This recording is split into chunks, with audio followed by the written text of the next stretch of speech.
Okay, so welcome back. I guess you guys are the real loyal attendees that you have stuck around until the last session. I really appreciate it. I hope you are having fun. I hope you enjoyed the Open Networking Summit so far. And I'm really delighted to have a set of very distinguished speakers as our panelists for the closing session. If you can go to the next slide, please, or is there? Okay. So I want to do very, very quick introductions, and then we will get to the speakers. So we have four very distinguished speakers, and they represent different parts of the ecosystem or different parts of the networking and cloud infrastructure industry. So our first speaker is going to be Ernest Lefner from Fidelity. Then the next speaker is Alvin Secoria from VMware. And the next one is Sar Gilal from HP, and then John Vrionis. I'm sorry, I'm messing up the names. Pardon me for that. And I'm not going to spend any more time on the introduction because I think you will have a lot of questions at the end. So I want to make sure that we have enough time for that. So with that, Ernest. Good afternoon. I hope everyone had an opportunity to caffeinate themselves, maybe take a little bit of sugar to get powered up for the last bit of the ONS here. I wanted to say thank you to everyone for the opportunity to speak. It's sort of a different kind of slant. I don't have any slides today, but I wanted to have a frank discussion about what the ONF means to us and what SDN means to us and what it potentially means to the industry.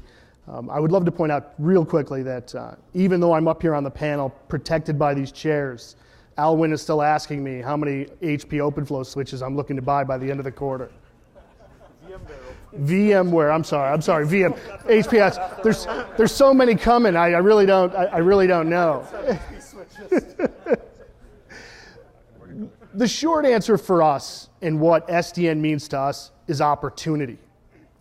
When you look back over the 15, 20 years of networking that we've grown through, we've really not seen a huge level of innovation in comparison to something just the OSI model, just the basics, how layer 2 functions, how layer 3 functions, and how we integrate those same feature sets into how we run our networks every day.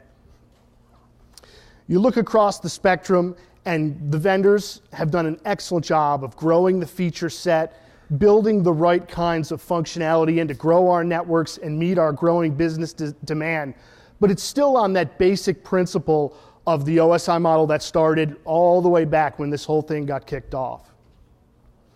And I know that it's been really frustrating sitting on the sides of networking saying, hey, we're watching Linux take hold, right? We're watching sort of the RISC stuff fade away a little bit, Solaris changing, all this huge automation, right? This cloud initiative takes off, and they're provisioning on-demand resources. They're driving the cost of ownership down. They're able to really substantially bring down the time it takes to bring basic services to customers. And from a network perspective, there's some good automation tools out there, but that level of functionality just isn't there.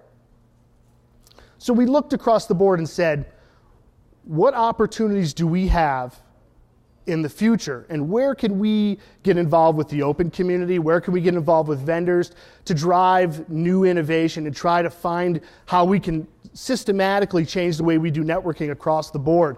And the open network systems, right, and the open systems and the ONF have really been one of the first opportunities we've had to make some changes there.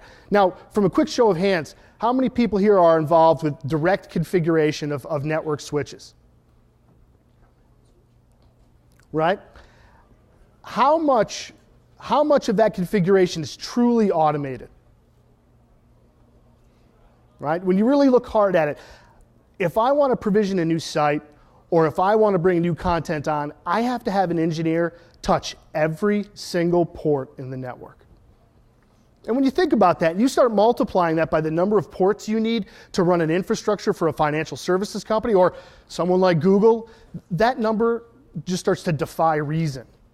And when you look at things like the mobile community, right?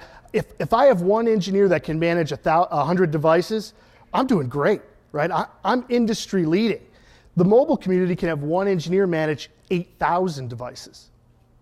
And when my engineer's spending all that time configuring switches, QoS parameters, ACLs, they're not doing the things that matter to our business, which is help the application developers write better applications, better response time, better performance. They're not there digging in and making a difference from an add value layer to the customer. And when we look at the ONF and we look at SDN, we see that as an opportunity to change everything. We start looking at the opportunities to automate security posture, and we've talked a lot about NAC, right, and the opportunity to do edge-based security. That rewrites that entire story. And when you start thinking about the future, and we start talking about what I mentioned, opportunity to change the nature of how we do business, it really takes you to another level of opportunity so that you're not beholden to one vendor. You're not beholden to a set of standards. If you don't want to use BGP, you don't have to. You could potentially write your own routing protocol, right? The type of flexibility in the future to enable your business is really taken to the next level. And when you look at systems administrators today that run on Linux or any flavor of Unix, right? They've pretty much automated their entire system. And it really starts to come home and really starts to run a powerful message when we think about bringing that level of innovation to the network. And in the end, we have some challenges that we have to overcome. And I think the biggest challenge that we need to fight through is the sort of the incumbency of where we are today. People are very, very scared of change, right? People have made a living configuring that port day in and day out. And vendors have made a living selling those ports. And we need to work together as a community to get the education out there, to reduce the amount of fear, right?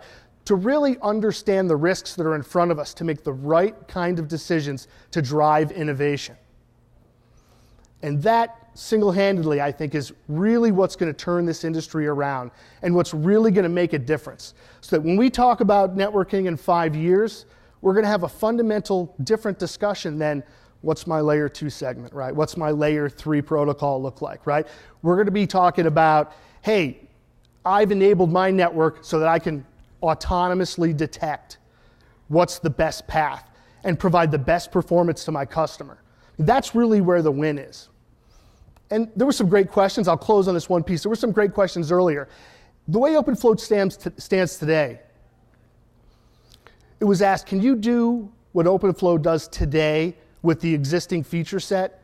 And the short answer is absolutely you can do that, right? But can you do everything else? Are you really building a platform that you can enable all the rest of your services on? Or are you constricted to the existing model so that you can't adequately grow, or you can't grow in an automated fashion to build the services that your customers are looking at from the long term? And I really challenge everyone to think hard about that. You can do everything that OpenFlow does today with the existing infrastructure, but there's no way to get to tomorrow in that same mechanism. All right? Thank you guys very much.